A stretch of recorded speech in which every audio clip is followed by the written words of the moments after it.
wild. They're already doing deals. Like they're trying to give you a free tire change. They're trying to give you a free car wash and all types of stuff to get out to these games. This is wild. Look at how empty this arena is. Look at how empty it is. The cheapest ticket, $6. This is absolutely wild. WNBA playoff tickets, yes, the postseason, the crown jewel of any basketball league, are selling for as little as $6. $6. That's not a typo. That's not a flash sale gimmick. That's cheaper than a Chipotle burrito with extra guac. Cheaper than 2 lattes. Cheaper than parking outside the arena. And we're not talking about nosebleeds in the rafters. You can sit in the lower bowl of a playoff game for the price of a drive-through meal. WNBA is in a panic right now. The WNBA higher-ups are panicking. They don't know what's going to happen.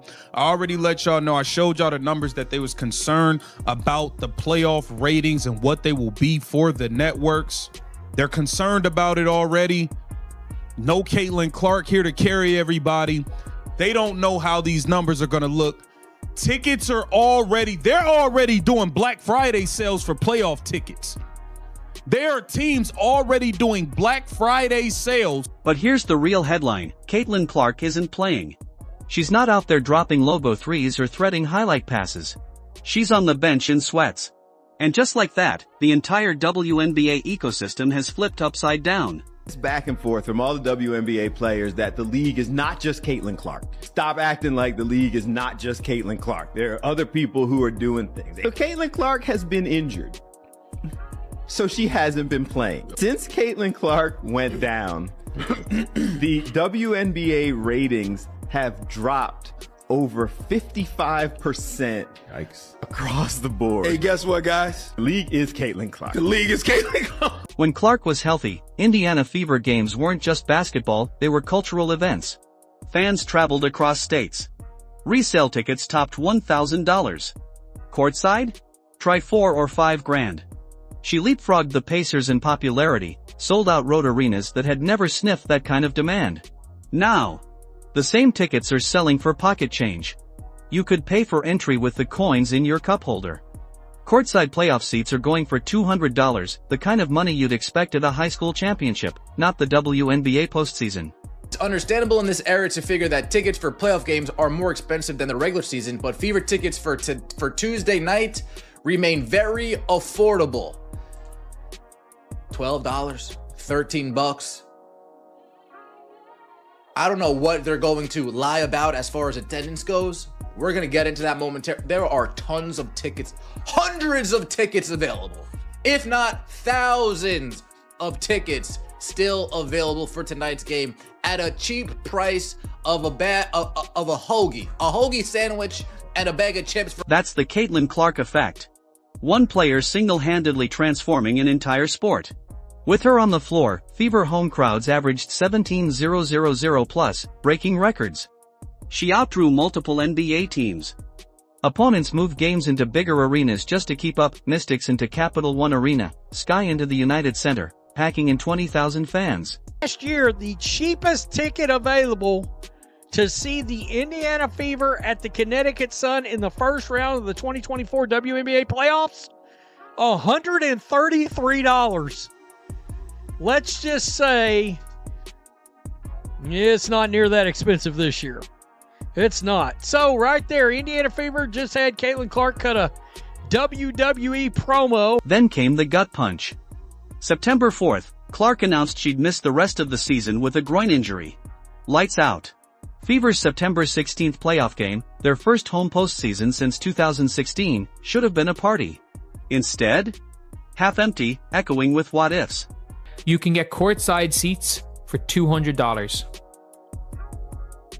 It is $200 to go sit courtside. Second row courtside behind the basket is $200. 1 to 3 tickets. It is $200 to sit courtside this game. This is in fact the cheapest. It is cheaper to go to this Fever game. This is the cheapest it's been to get into the Fever all year. Why? Why is it the cheapest? And the fallout doesn't stop at the gate. TV ratings cratered 55% when she missed just 5 games earlier this year. The All-Star Game, where she was supposed to headline, dropped 36% in viewership without her. Merchandise sales, media coverage, national buzz all gone. It's like buying tickets to see Beyoncé, then finding out she canceled. The backup acts might be great, but let's be real, you're not staying. The last time the Indiana Fever posted a video of Caitlin Clark talking was almost a month ago. But they know who they need to post when it's time to sell tickets. Damn! Putting CC front and center only when it's time to sell Oh boy. Oh boy. And we're talking about the tickets, folks. Don't hate the player, hit the game. I'm just a lonely messenger. That's it. Look at these ticket prices. Oh Lord, oh Lord, oh Lord. Look at these ticket prices. $13, $12, $55 for section 100, $27, $147 for section 5, $55 for section 19, $330 for courtside seats. Indiana's roster has stars. Kelsey Mitchell can drop 20 a night. Aaliyah Boston dominates the paint. Lexi Hull hustles every possession. They deserve respect. But the market has spoken. Fans connect with greatness. And in today's WNBA, that greatness is spelled CAITLIN. Here's the bigger problem. This isn't just Indiana's issue. It's the entire league. The WNBA begged for mainstream relevance for decades. Nothing worked until Clark walked in. She was lightning in a bottle. Their breakthrough. And instead of protecting her, they let her take cheap shots, hard fouls, and uncalled hits until her body broke down. I think all of us were expecting the entire viewership of the entire WNBA to be down. And this tweet from Christine Brennan really stuck out to me. She said one player gets injured and more than half the TV audience for the entire league disappears. Has any other athlete ever had that kind of impact on a sport? Golf without Tiger definitely dropped precipitously on occasion, but not like this. This news is alarming for the league, and it's alarming for the league because this is such a crucial year. Zoom out, and the picture gets even scarier. The WNBA has never needed a single player more than it needs Caitlin Clark. She was responsible for nearly 27% of the league's economic activity this year. Attendance jumped 48%. 54 games sold out.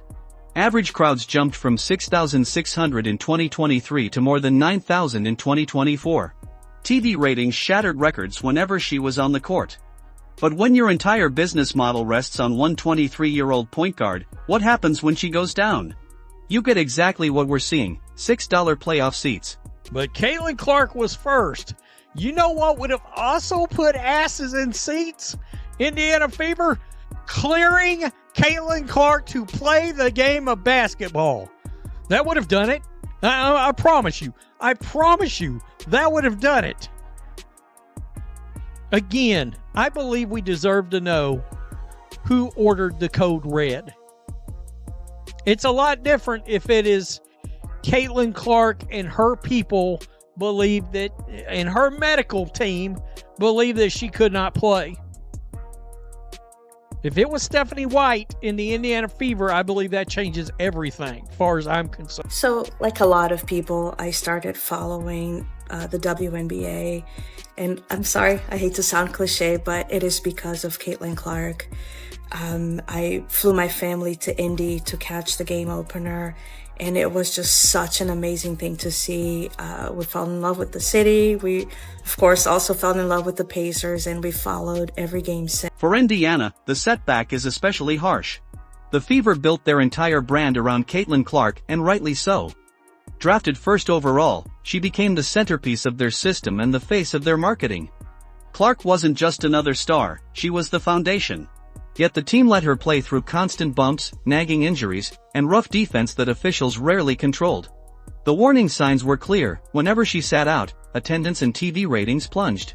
Instead of protecting her long-term, the organization pushed her forward, and now they're paying the price. The league faces the same truth.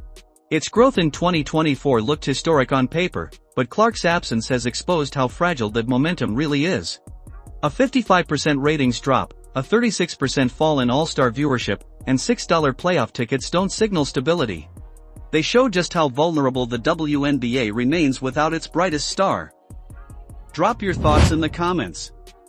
Hit like, subscribe, and turn on notifications so you never miss the next story.